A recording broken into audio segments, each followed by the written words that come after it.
Olá pessoal, boa noite. Sejam bem-vindos à nossa segunda aula de filosofia. A gente vai continuar falando sobre a ética aristotélica. Então vamos lá. O bem supremo do homem. No início do livro 1 da Ética a Nicômaco, o filósofo Aristóteles afirma que todas as coisas tendem naturalmente a um fim, deixando transparecer o caráter teleológico da sua ética. Ao expressar tal pensamento, afirma que nada pode ter um fim em si mesmo. Neste sentido, assegura que toda arte e toda indagação, assim como toda ação e todo propósito, visam a algum bem. Por isto foi dito acertadamente que o bem é aquilo a que todas as coisas visam.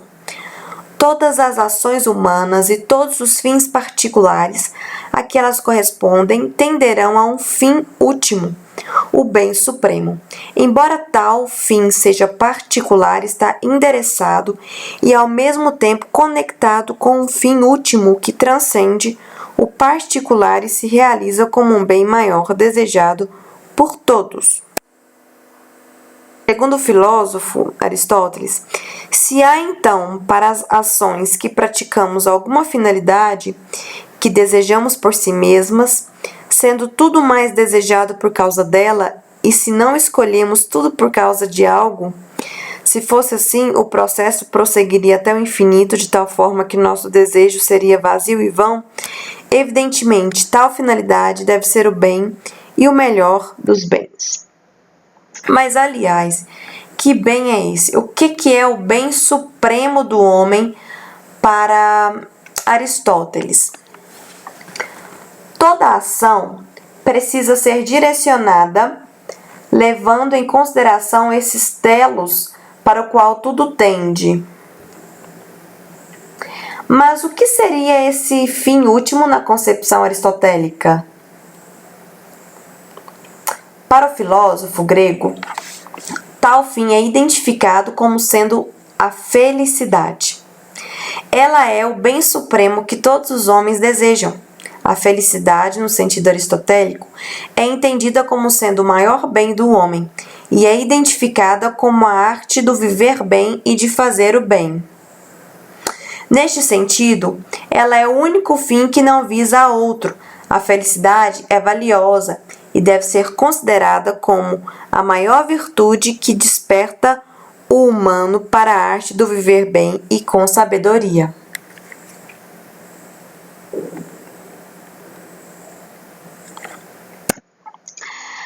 A felicidade. Em Aristóteles, a felicidade está ligada à atividade prática da razão. Esta é a faculdade que tem a potencialidade de analisar, refletir e julgar, ou seja, a razão é a capacidade que permite distinguir o que é bom ou mal, além de possibilitar ao homem distinguir os vícios das virtudes. Nesse sentido, o filósofo grego pretende demonstrar que os homens se tornam o que são pelo hábito, ou seja, habituar-se a pensar de maneira feliz torna-o assim feliz por meio da prática. A praxis conduz à excelência, ou seja, a prática.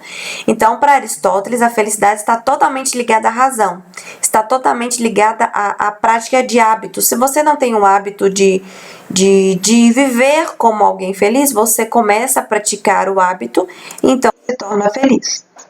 A felicidade é a vida plenamente realizada em sua excelência máxima. Por isso, não é alcançável imediata nem definitivamente, mas é um exercício cotidiano que a alma realiza durante toda a vida. A felicidade é, pois, a atualização das potências da alma humana de acordo com sua excelência mais completa, a racionalidade.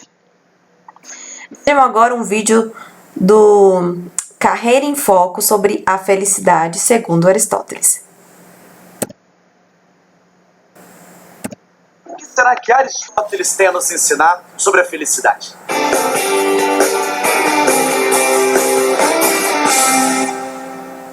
Na semana passada, o Carreira em Foco analisou o conceito de felicidade para Sócrates e como vive bem e feliz aquele que conhece os próprios valores e sabe sobre si mesmo. E dando agora sequência ao nosso estudo sobre felicidade, chegou a vez de Aristóteles, o grande discípulo de Platão, que transformou a filosofia na Grécia Antiga. Só a vida de Aristóteles por si só já é uma grande lição de história. Como era estrangeiro e não havia nascido em Atenas, Aristóteles foi expulso da cidade por 2 momentos distintos, simplesmente por conta de sua origem sanguínea e familiar. A legislação da época não permitia que pessoas estrangeiras a Atenas fossem consideradas cidadãs, o que nos prova que nem sempre as leis são justas, corretas e levam ao bem comum. E foi pensando no bem comum que Aristóteles criou o mais importante conceito da sua filosofia, a ética. Para o filósofo, a vida em sociedade exige uma série de acordos que prezam pelo bem comum, ou seja, nós fazemos combinados para que ao fim todos sejamos beneficiados quando cumprimos aquilo que nós mesmos ajustamos. A ética para Aristóteles, portanto, é isso: o cumprimento dos acordos estabelecidos entre os seres na sociedade. Ou seja, ser ético é justamente fazer aquilo que combinamos fazer. Por exemplo, no trânsito nós combinamos que aqueles que estão andando mais devagar fiquem na faixa da direita e aqueles que estão com maior velocidade na esquerda. Ser ético nesse caso nada mais é do que respeitar aquilo que nós acordamos. O que você sabe que nem sempre acontece. Vou dar umas dicas de trânsito aqui, porque acho que o pessoal não entendeu como funciona. Use a faixa da direita! Meu Deus!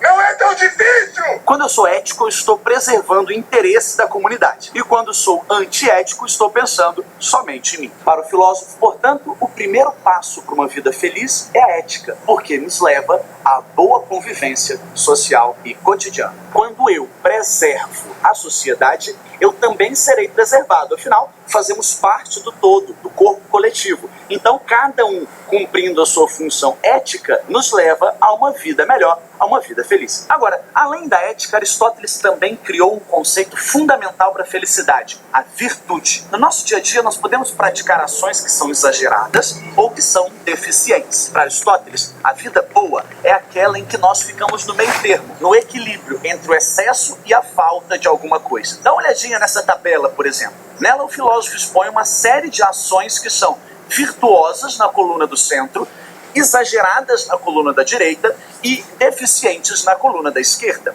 A vida boa, portanto, é aquela que consiste ali, no meio termo, na mediana. E a isso Aristóteles chamou de virtude. Para o filósofo, uma vida desequilibrada é muito ruim para todos. Não só para a pessoa, mas para quem também convive com ela. Pense nas pessoas desequilibradas com quem você convive. Meu amor, ninguém é mais poderoso do que Deus e eu. É péssimo, não é? Porque todo dia é uma surpresa. Eu não precisei dar a volta por cima, né? Os outros têm que dar a volta por baixo, né? E isso cria um mal-estar, uma angústia pela simples convivência. Por isso, para Aristóteles, a felicidade é quando eu tenho uma vida ética e virtuosa. Quando eu cumpro os acordos estabelecidos na sociedade e tenho uma ação equilibrada em prol do bem de todos. E foi por isso que, para falar de ética, o Carreira em Foco veio aqui ao Palácio Anchieta, a sede simbólica do governo do Estado do Espírito Santo. A ética é indispensável para a vida feliz e, mais ainda, é elementar para aqueles que têm o poder de tomar decisões que impactarão a vida de todos nós, para aqueles que têm na ponta da caneta o nosso futuro. Um povo ético e virtuoso pode e deve cobrar dos seus governantes essas mesmas características. Agora, um povo antiético e sem virtudes está fadado a aceitar os desmandos dos poderosos. Se a gente soubesse o quanto merece cada um, o que cada um tem. O genuíno bem do homem incide sobre obra ou atividade da razão, e mais precisamente no perfeito desenvolvimento e atuação de tal atividade. O bem do homem, na concepção aristotélica, se apresenta como uma atividade propriamente da alma, que está em plena harmonia com a virtude. É isso, gente. Não se esqueçam de fazer as atividades 3 e 4 da nossa apostila, ok? Que corresponde à aula de hoje. E até a nossa próxima aula.